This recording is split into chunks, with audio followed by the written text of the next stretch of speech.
நிறைய மாத்திரைகள் சாப்பிடக்கூடியவங்க பண்ணக்கூடிய ஒரு முக்கியமான தப்பு என்ன தெரியுமா? முக்கியமான தவறு என்ன தெரியுமா?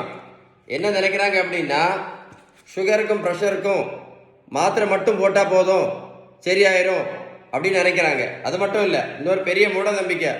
ரைஸ் சாப்பிட்றதுனால தான் சுகருக்கு மாத்திரை போடுறோம், ரைஸ் சாப்பிட்றதுனால தான் இன்சுலின் போட்டுட்ருக்கோம் அப்படின்னு நினச்சிட்டு இருக்காங்க. கரெக்டு தானே? நான் ஒரு கேள்வி கேட்குறேன், பதில் சொல்கிறீங்களா? வட இந்தியாவில் அவங்க ரைஸ் சாப்பிடவே மாட்டாங்களே. வட இந்தியாவில் எத்தனை பேர் சுகருக்கு மாத்திரை போடுறாங்க? எத்தனை பேர் இன்சுலின் போட்டுட்ருக்காங்க? இன்னொரு பெரிய மூட நம்பிக்கை, நடைபயிற்சி மட்டும் பண்ணால் போதும், மாத்திரையை நிறுத்திடலாம், இன்சுலினை நிறுத்திடலாம் அப்படின்னு. அப்படி யாராவது நிறுத்தியிருக்காங்களா? சொல்லுங்களேன். 1 கிலோமீட்டர் நடைபயிற்சி பண்ணினா கூட 40லேருந்து 50 கேலரி மட்டும்தான் எரிக்க முடியும்.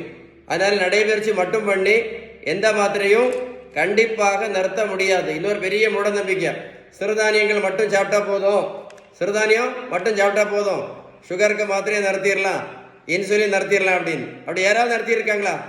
சொல்லுங்களேன். யாராவது ஒரு ஆளாக நிறுத்தியிருக்காங்களா? சொல்லுங்க.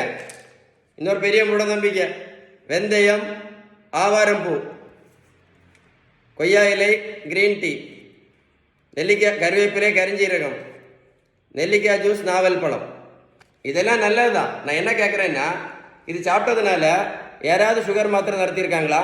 இல்லை யாராவது பிபி மாத்திரை நிறுத்தியிருக்காங்களா? யாராவது கொலஸ்ட்ரால் மாத்திரை நிறுத்தியிருக்காங்களா? இல்லை யாராவது இன்சுலின் நிறுத்தியிருக்காங்களா? சுகருக்கு ஒரே ஒரு மாத்திரை போட்டுட்டு இருந்த சுகர் பேஷண்ட் இவன் 3 மாத்திரை போட்டுட்டு இருக்காங்களே. சுகருக்கு மாத்திரை மட்டும் போட்டுட்டு இருந்த பேஷண்ட் இப்போ இன்சுலின் போட்டுட்டு இருக்காங்களே. வெந்தயம், கருவேப்பிலை, கரிஞ்சீரகம், மாங்காய் இலை, கொய்யா இலை, நாவல் பழம், இதெல்லாம் சாப்பிட்டதுனால. நல்லா கேட்டுடுங்க, மருத்துவத்தில் உள்ள ஸ்டாண்டர்ட் புத்தகம் ஹாரிசன். இந்த புத்தகம் என்ன சொல்லுது அப்படின்னா, சுகர், ப்ரெஷர், கெட்ட கொலஸ்ட்ரால், ஃபேட்டி லிவர், பிசிஓடி, இந்த 5 நோய்க்கும் அவங்க சொல்லக்கூடிய கரெக்டாக ட்ரீட்மெண்ட் பேலன்ஸ் டயட்டு மட்டும்தான். அப்புறம் உடல் உழைப்பு, நல்ல தூக்கம், கடைசி தான் என்னது? மாத்திரையும் இன்சுலினும். புரிஞ்சிருக்கோன்னு நினைக்கிறேன். ஏன்னா பேலன்ஸ் டயட்டு கரெக்டாக ஃபாலோ பண்ணால் மட்டும்தான் இந்த இன்சுலின் ரெசிஸ்டன்ஸ் முழுமையாக சரியாகும் அப்படின்னு அந்த புத்தகத்தில் சொல்லியிருக்காங்க. ஸோ எது ரொம்ப முக்கியம்? பேலன்ஸ் டயட் வந்து ரொம்ப ரொம்ப ரொம்ப முக்கியம்.